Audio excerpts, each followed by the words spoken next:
जय गुरुदेव। एक भक्त, क्या अंतर्विधि बहिर्विधि दो विधियां हैं?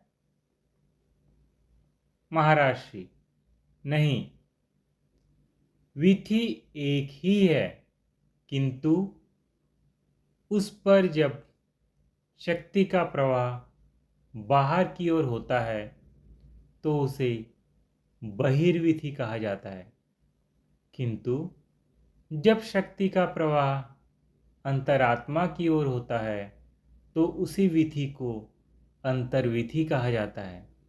जैसे आगरा बम्बई को मिलाने वाली एक सड़क है।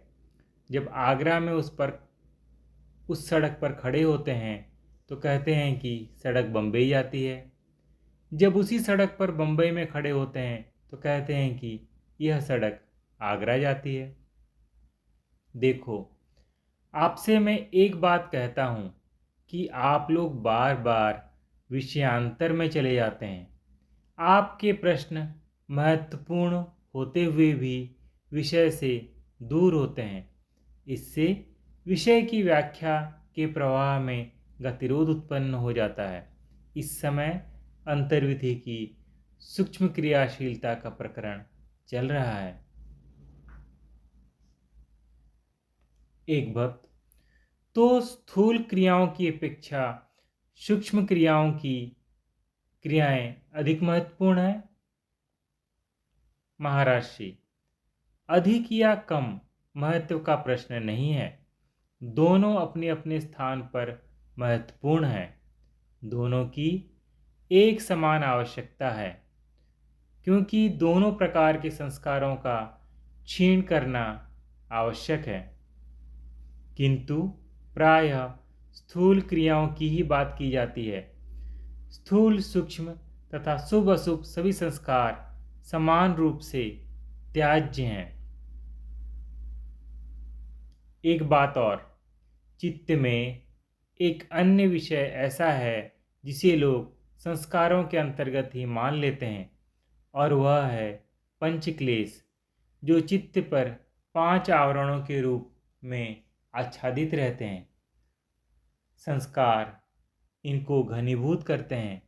इनमें प्रथम आवरण अविद्या कहा जाता है, जिसका आरंभ तब होता है जब चित्त पर माया का आवरण आ जाता है। इस मिथ्या आवरण के पश्चात सभी मिथ्या व्यवहार चलने लगता है तथा अविद्या के आवरण को बलशाली बनाता रहता है।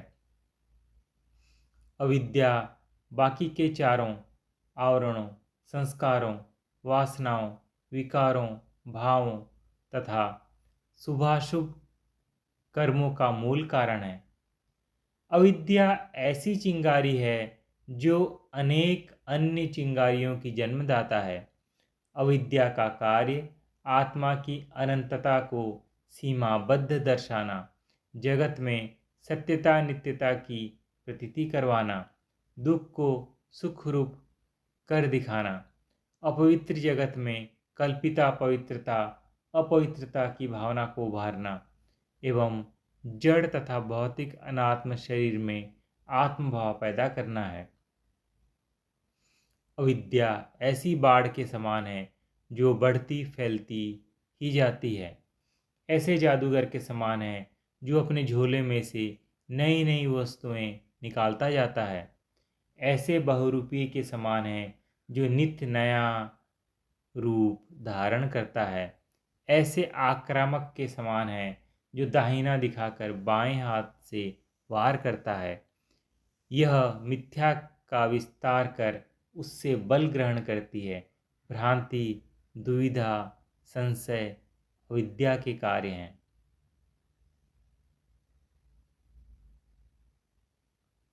दूसरा आवरण है अस्मिता, अर्थात अहम भाव। यह ईश्वर के शुद्ध अहम भाव का विकृत रूप है, जिसे अहंकार भी कहा जाता है। यह आत्म चैतन्य के चित्त पर प्रतिबिंबित होने तथा अविद्या के उदय हो जाने पर उत्पन्न होता है। अहंकार अपने आवरण से आत्मा को छिपाकर स्वयं दृष्टा, कर्ता, भोक्ता बन जाता है। यह ऐसा धोखेबाज है जो दूसरों का धन हड़प कर स्वयं को धनवान दर्शाता है। यही विकारों वासनाओं का आधार है। अहंकार के बिना न कोई संकल्प हो पाता है तथा न ही संस्कार संचय होता है। अहंकार घनीभूत होते होते अभिमान के स्तर तक उतर आता है। अभिमान ही आसक्ति का आवरण ओढ़कर तथा कर्ता भाव का मुखौटा लगाकर संसार में नित्य करता फिरता है। यदि जगत को अभिमान प्रधान कहा जाए तो अनुचित न होगा। जगत की सभी समस्याओं का मूल कारण अभिमान है। यही मोह का रूप धारण कर किसी के प्रति अपनत्व दर्शाता है, क्रोध रूप होकर झगड़े करता है, करुणाकर होकर दया का सागर बन जाता है। संप्रति मनुष्य की समस्या अभिमान है। अभिमान ऐसा महादैत्य है जो हर विकार के पीछे खड़ा रहकर उसे शक्ति प्रदान करता है। ऐसा आवश्यक अंग है जिसके बिना कल्पनाओं का कोई भी महल खड़ा नहीं हो सकता।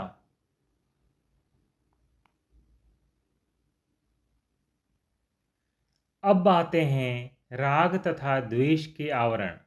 ये दोनों आसक्ति के ही दो रूप हैं। अभिमानी चित्त स्वभावतः ही आसक्ति युक्त हो जाता है।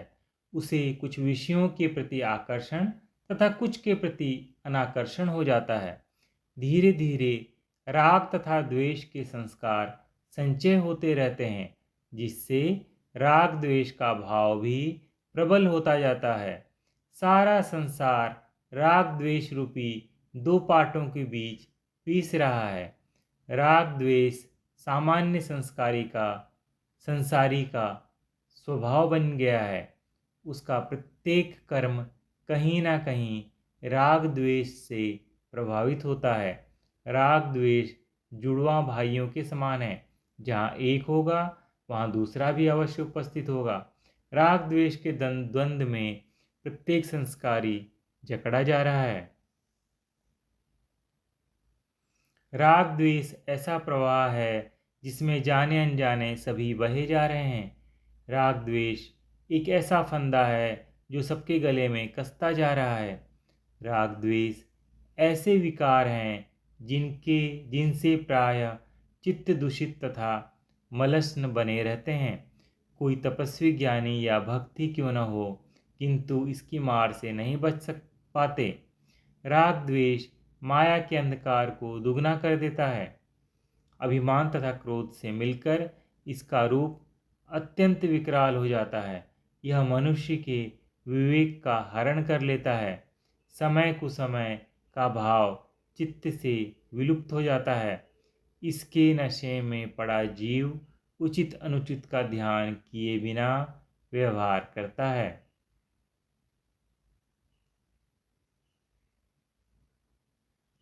अब चित्त का अंतिम आवरण अभिनिवेश। इसका कारण शरीर के प्रति जीव की आसक्ति है। अविद्या के कारण शरीर में आत्मभाव हो जाता है। अभिमान के कारण जीव कर्ता भाव, कर्ता भोक्ता बन जाता है। विषयों को भोगने के लिए शरीर ही माध्यम है। कोई जंगल का पशु हो, आकाश में उड़ता पक्षी हो, जल में तैरने वाला जलचर हो, पृथ्वी पर रेंगने वाला कीड़ा हो, या फिर मनुष्य ही क्यों न हो, कोई भी मरना नहीं चाहता। यदि मौत सामने दिखाई देती है तो किसी प्रकार अपने शरीर की रक्षा करने का प्रयत्न करता है। एक असाध्य रोगी भी मौत की कल्पना नहीं करना चाहता। अभिनिवेश रूपी आवरण सभी प्राणियों के चित्त को आच्छादित किए है। जिस प्रकार काल सर्वव्यापक है, उसी प्रकार काल का भय भी सर्वव्यापक है। चित्त पर पड़े ये पांचों क्लेश रूपी आवरण जीव को माया रूपी अंधकार में भटकाते रहते हैं। इन आवरणों से आवृत चित्त संस्कार संचय करने में लगा रहता है। फिर ये संस्कार इन आवरणों को बल प्रदान करते हैं। संस्कारों का चक्र घूमता रहता है, घूमता रहता है। जय गुरुदेव।